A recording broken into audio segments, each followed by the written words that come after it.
नमस्कार दोस्तों अगर आपको भारत और साउथ अफ्रीका के बीच खेला गया तीसरा और अंतिम वनडे मुकाबला पसंद आया हो तो इस वीडियो को आप एक लाइक जरूर करें। इस वीडियो का लाइक टारगेट 400 लाइक है तो इस वीडियो को आप दिल से लाइक जरूर करें। दोस्तों, भारत और साउथ अफ्रीका के बीच खेली जा रही 3 मैचों की वनडे श्रृंखला के अंतिम और निर्णायक वनडे मुकाबले में फिर एक बार क्रिकेट इतिहास की 2 बड़ी टीमें एक दूसरे से भिड़ी। इस रोंगटे खड़े कर देने वाले महामुकाबले में भारतीय कप्तान शिखर धवन ने टॉस जीता और पहले गेंदबाजी का फैसला लिया और साउथ अफ्रीका की टीम को पहले बल्लेबाजी के लिए आमंत्रित किया। उसके बाद भी रनों की बारिश करने के इरादे से साउथ अफ्रीका के 2 दिग्गज ओपनर बल्लेबाज मैदान में उतरे। यान मान बनान और क्विंटन डिकॉक के कंधों पर इस करो या मरो वाले मुकाबले में साउथ अफ्रीका की टीम को एक विस्फोटक ओपनिंग शुरुआत दिलाने की एक बड़ी जिम्मेदारी थी, लेकिन साउथ अफ्रीका की टीम की इन उम्मीदों को भारतीय गेंदबाजों ने शुरुआती ओवरों में ही तोड़ दिया था और पारी का तीसरा ओवर डाले आए वॉशिंगटन सुंदर ने क्विंटन डिकॉक को आवेश खान के हाथों कैच आउट करा दिया। क्विंटन डिकॉक 10 गेंदों में 6 रन बनाकर आउट हो गए। क्विंटन डिकॉक के जल्दी आउट हो जाने के बाद अब साउथ अफ्रीका की टीम की तरफ से रिजा हेंड्रिक्स बल्लेबाजी करने मैदान में उतरे। साउथ अफ्रीका के ओपनर बल्लेबाज यान मान मलान और नए बल्लेबाज रिजा हेंड्रिक्स ने मिलकर साउथ अफ्रीका की पारी को संभालने की पूरी कोशिश करी, लेकिन पहला विकेट जल्दी लेने के बाद अब भारतीय गेंदबाजी एक अलग ही आत्मविश्वास में दिखने लगी थी और फिर पारी का 8वां ओवर डाले आए मोहम्मद सिराज ने सेट हो चुके साउथ अफ्रीका के ओपनर बल्लेबाज यानमान मलान को आवेश खान के हाथों कैच आउट करा दिया। यानमान मलान 27 गेंदों में 15 रन बनाकर आउट हो गए।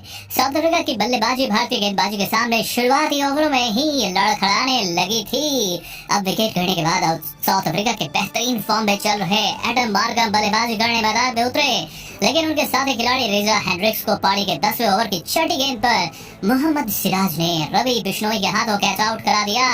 रिजा हेंड्रिक्स 21 गेंदों में 3 रन बनाकर आउट हो गए। साउथ अफ्रीका की टीम के एक के बाद एक अपने टॉप ऑर्डर के बड़े खिलाड़ियों को खोती जा रही थी। भारतीय गेंदबाजों ने सबसे अहम मुकाबले में अपना लाजवाब प्रदर्शन करके दिखाया था, लेकिन अब विकेट गिरने के बाद एडम मार्कम का साथ देने फॉर्म में चल रहे हेनरी क्लासेन मैदान में उतरे और फिर यहां से एडम मार्कम और हेनरी क्लासेन ने साउथ अफ्रीका की पारी को संभालने की पूरी कोशिश करी। एडम मार्कम और हेनरी क्लासेन ने मिलकर लगभग पारी के 15वें ओवर तक बल्लेबाजी करी और अपनी टीम को 43 रनों तक पहुंचाया, लेकिन फिर पारी का 16वां ओवर डाले आए शहबाज अहमद ने एडम मार्कम को संजू सैमसन के हाथों कैच आउट करा दिया। एडम मार्कम 19 गेंदों में 9 रन बनाकर ही आउट हो गए। एडम मार्कम का विकेट साउथ अफ्रीका की टीम के लिए एक बड़ा झटका था। साउथ अफ्रीका का कोई भी बल्लेबाज भारतीय गेंदबाजों के आगे नहीं टिक पा रहा था। जो साउथ अफ्रीका की बल्लेबाजी विश्व में सबसे बेहतरीन मानी जाती है, वो भारतीय टीम की गेंदबाजी के सामने पूरी तरह बैकफुट पर चली गई थी। भारतीय कप्तान शिखर धवन अपने गेंदबाजी के प्रदर्शन से बहुत ही ज्यादा खुश दिखाई दे रहे थे। अब विकेट गिरने के बाद अब साउथ अफ्रीका के कप्तान डेविड मिलर बल्लेबाजी करने मैदान में उतरे, लेकिन साउथ अफ्रीका के कप्तान डेविड मिलर को भी भारतीय टीम के बेहतरीन फॉर्म में चल रहे गेंदबाजी ने ज्यादा देर तक मैदान में टिकने ही नहीं दिया और पारी का 19वां ओवर डाले आए वॉशिंगटन सुंदर ने कप्तान डेविड मिलर को क्लीन बोल्ड कर दिया। डेविड मिलर 8 गेंदों में 7 रन बनाकर आउट हो गए। अब साउथ अफ्रीका की टीम एक बड़ी मुसीबत में पहुंच चुकी थी। ये तीसरा वनडे मुकाबला दोनों ही टीमों के लिए ही बहुत ही ज्यादा महत्वपूर्ण था और ऐसे साउथ अफ्रीका की बल्लेबाजी इस अहम मुकाबले में पूरी तरह फेल हो चुकी थी। अब साउथ अफ्रीका की आखिरी उम्मीद बस हेनरी क्लासेन के रूप में ही मैदान में बची हुई थी, लेकिन फिर हेनरी क्लासेन को भी पारी के 25वें ओवर में शहबाज अहमद ने क्लीन बोल्ड करके साउथ अफ्रीका की टीम को भारतीय गेंदबाजों के सामने पूरी तरह से बेबस कर दिया। हेनरी क्लासेन ने इस अहम मुकाबले में सबसे ज्यादा 42 गेंदों में 34 रनों की पारी खेली, लेकिन अब साउथ अफ्रीका की टीम ने 93 रनों पर ही अपने टॉप ऑर्डर के साथ बल्लेबाजों को खो दिया था और जिस भारतीय गेंदबाजी के आगे साउथ अफ्रीका का टॉप ऑर्डर नहीं टिक पाया, उस भारतीय गेंदबाजी के सामने साउथ अफ्रीका का निचला क्रम तो पूरी तरह कमजोर ही दिख रहा था और अंत में कुलदीप यादव ने साउथ अफ्रीका के निचले क्रम के बल्लेबाजों को आसानी से आउट करके 4 विकेट निकाल लिए और इसी के साथ साउथ अफ्रीका की टीम ने 99 रनों का लक्ष्य भारतीय टीम के आगे रखा। उसके बाद साउथ अफ्रीका की टीम से मिले 100 रनों के लक्ष्य का पीछा करने भारतीय टीम के 2 दिग्गज ओपनर बल्लेबाज मैदान में उतरे।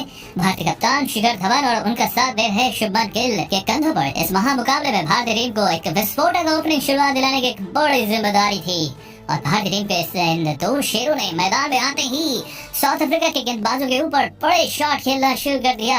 खास करके दोस्तों शुभमन गिल इस मुकाबले में लाजवाब फॉर्म में दिखाई दे रहे थे। साउथ अफ्रीका की टीम को इस मुकाबले को जीतने के लिए शुरुआत में ही लगातार विकेट निकालने थे, लेकिन भारतीय टीम के ओपनर बल्लेबाजों ने साउथ अफ्रीका की टीम की इस चाल को सफल होने नहीं दिया और एक मजबूत साझेदारी बनाना शुरू कर दिया। इस मुकाबले में भारतीय कप्तान शिखर धवन बेहतरीन फॉर्म में दिखाई दे रहे थे। भारतीय कप्तान शिखर धवन और शुभमन गिल की ओपनिंग जोड़ी ने लगभग पारी के 6 ओवर तक बल्लेबाजी करे और धमाकेदार बल्लेबाजी करते हुए 42 रनों की ओपनिंग साझेदारी भी बनाए, लेकिन फिर पारी के 7वें ओवर में शिखर धवन को मार्को यानसेन ने रन आउट कर दिया। शिखर धवन 14 गेंदों में 8 रन बनाकर आउट हो गए। शिखर धवन के आउट हो जाने के बाद अब पिछले मुकाबले में बेहतरीन बल्लेबाजी करने वाले ईशान किशन बल्लेबाजी करने मैदान में उतरे, लेकिन साउथ अफ्रीका की गेंदबाजी ने ईशान किशन को भी ज्यादा देर तक मैदान में टिकने नहीं दिया और पारी के 11वें ओवर में ईशान किशन को बिजॉन फॉर्च्यून ने क्विंटन डिकॉक के हाथों कैच आउट करा दिया।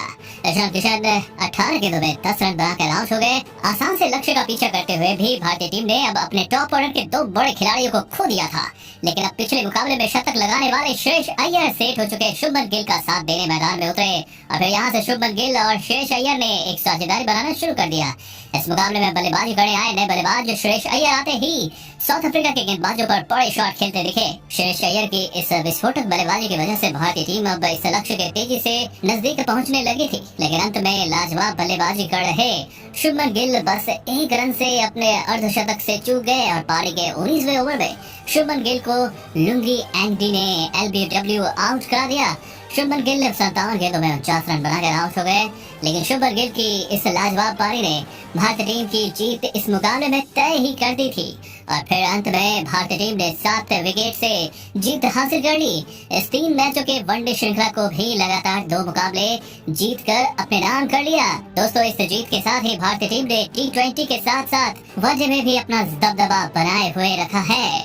दोस्तों इस मुकाबले में भारतीय टीम की जीत के असली हीरो रहे भारतीय टीम के गेंदबाज। कुछ समय से भारतीय टीम की गेंदबाजी पर बहुत ही ज्यादा सवाल खड़े हो रहे थे, लेकिन इस मुकाबले में लाजवाब गेंदबाजी करके भारतीय गेंदबाजों ने सभी आलोचकों के मुंह बंद कर दिए। लेकिन दोस्तों खास करके कुलदीप यादव की गेंदबाजी ने इस मुकाबले में सभी का दिल जीत लिया। कुलदीप यादव ने इस मुकाबले में साउथ अफ्रीका के 4 खिलाड़ियों को आउट करके सबसे बढ़िया प्रदर्शन करके दिखाया। तो दोस्तों आप कुलदीप यादव के इस शानदार प्रदर्शन के लिए उन्हें 10 में से कितने अंक देना चाहेंगे? आप अपनी राय नीचे कॉमेंट में देना बिल्कुल भी ना भूलें। धन्यवाद।